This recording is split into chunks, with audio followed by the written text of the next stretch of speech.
ഈശോ മിശിഹായിൽ ഏറ്റവും സ്നേഹമുള്ള സഹോദരീ സഹോദരന്മാരെ,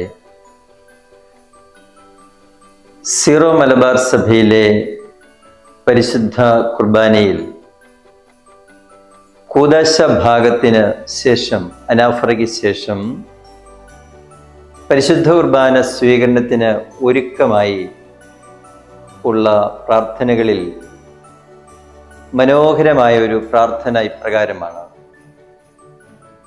സ്വർഗവാസികളുടെ സമാധാനവും ഭൂവാസികളുടെ പ്രത്യാശയുമായ മിശിഹായെ, ലോകത്തിൻ്റെ നാനാഭാഗങ്ങളിലും വിശിഷ്യ പരിശുദ്ധ കത്തോലിക്ക സഭയിലും നിന്റെ ശാന്തിയും സമാധാനവും പുലർത്തണമേ.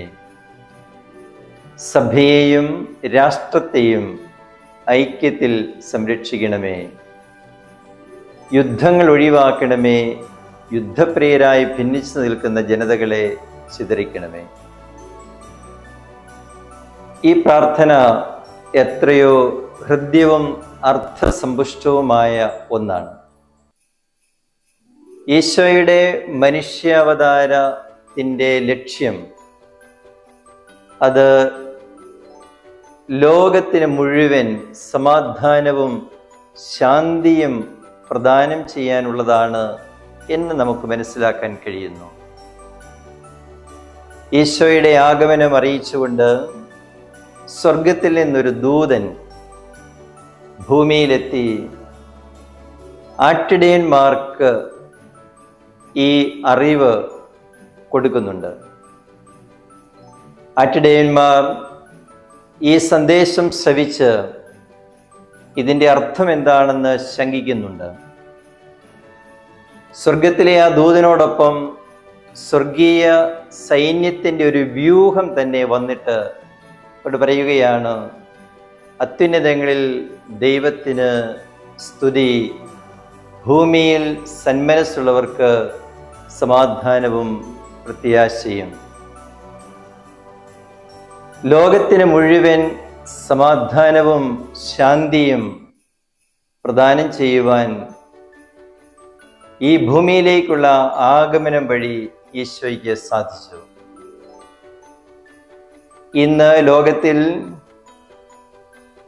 അസമാധാനത്തിൻ്റെയും അസ്വസ്ഥതയുടെയും അനുഭവങ്ങൾ നമുക്കുണ്ടാകുമ്പോൾ നമ്മളും അവിടെയെല്ലാം സമാധാനത്തിൻ്റെയും സ്വസ്ഥതയുടെയും പ്രചാരകരായി, വക്താക്കളായി തീരാനായിട്ട് സാധിക്കണം.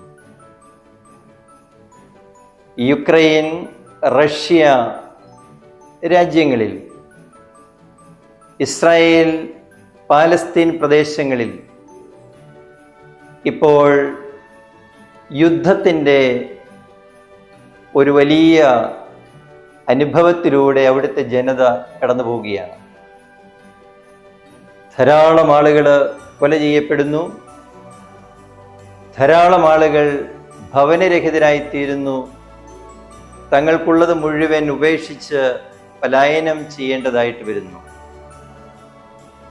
ഈ സാഹചര്യത്തിൽ സമാധാനത്തിന് വേണ്ടി പ്രാർത്ഥിക്കുവാനും സമാധാനത്തിൻ്റെ വക്താക്കളായി നിലകൊള്ളാനും നമുക്ക് സാധിക്കണം.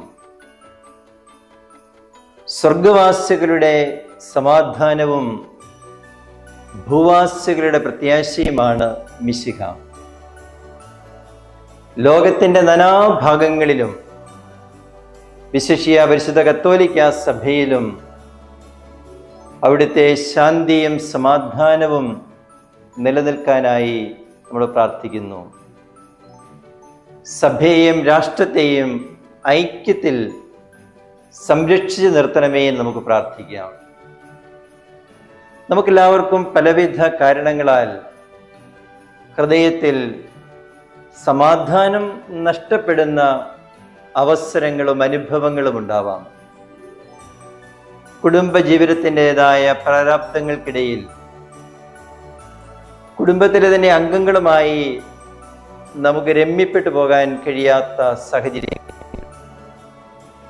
നമ്മൾ ജീവിക്കുന്ന സമൂഹത്തിൽ നമുക്കുണ്ടാകുന്ന പ്രതിസന്ധികളും പ്രശ്നങ്ങളുമെല്ലാം നമ്മെ വളരെയധികം അസ്വസ്ഥരും ഭീതിതരുമാക്കി തീർക്കാറുണ്ട്.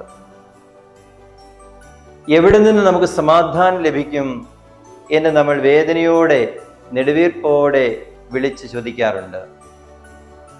അപ്പോഴെല്ലാം നമുക്കുള്ള കൃത്യമായ ഉത്തരമാകട്ടെ, ഈശോയിലാണ് നമുക്ക് സമാധാനം കണ്ടെത്താൻ കഴിയുന്നത്.